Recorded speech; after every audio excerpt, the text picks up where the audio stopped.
Once upon a time there was a little girl who lived in a village near the forest. Whenever she went out, the girl wore a red riding cloak, so everyone in the village called her Little Red Riding Hood. One morning Little Red Riding Hood asked her mother if she could go visit her grandmother, as it had been a while since they'd seen each other.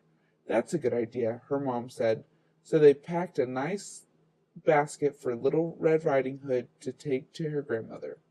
When the basket was ready, the little girl put on a red cloak and kissed her mother goodbye.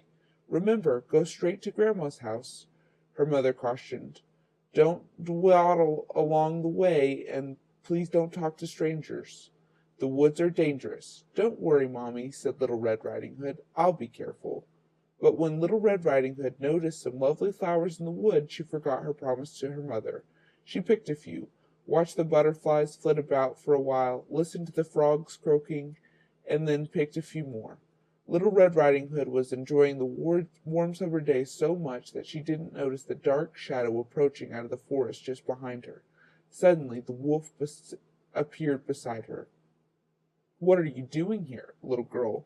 The wolf asked in a voice as friendly as he could muster. I'm on my way to see my grandma, who lives through the forest near the brook, Little Red Riding Hood replied. Then she realized how late she was and quickly excused herself, rushing down the path to her grandmother's house. The wolf, in the meantime, took a shortcut. The wolf, a little out of breath from running, arrived at Grandma's and knocked lightly at the door. Oh, thank goodness, dear, come in, come in. I was worried sick that something had happened to you in the forest, said Grandma, thinking that the knock was her granddaughter. The wolf let himself in. Poor Granny did not have time to say another word before the wolf gobbled her up. The wolf let out a satisfied burp and then poked through Granny's wardrobe to find a nightgown that he liked. He added a frilly sleeping cap and for good measure dabbed some of Granny's perfume behind his pointy ears. A few minutes later, Red Riding Hood knocked on the door. The wolf jumped into the bed and pulled the covers over his nose. Who is it? He called in a crackly voice. It's me, Little Red Riding Hood.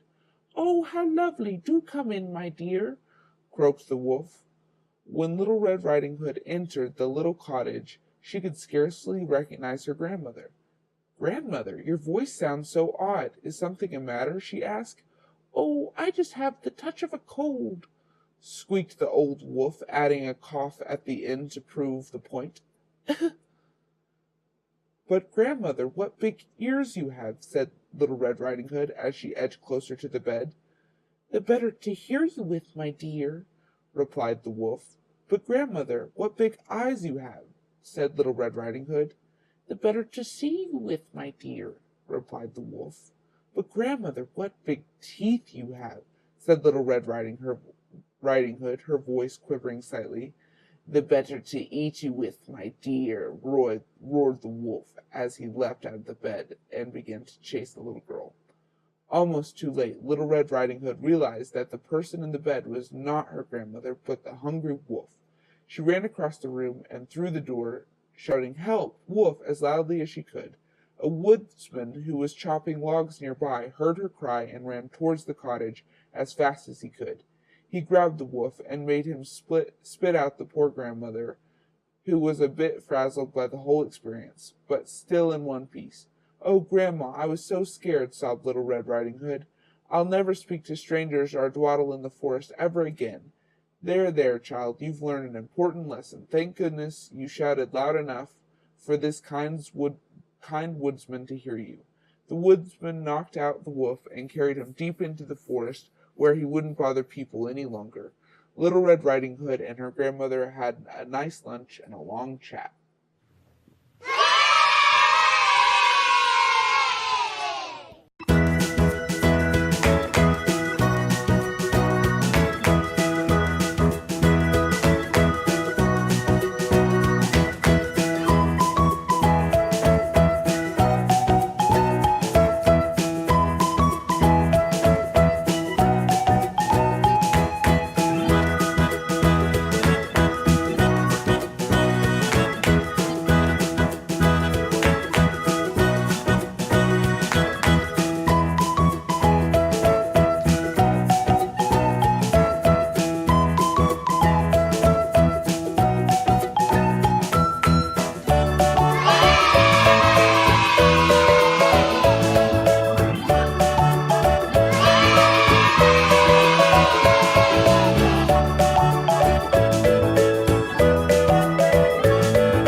do you do? Hey friends, thanks for hanging out with me and my crazy family. If you want to, you should press the circle right here so we can hang out more often. Just click it.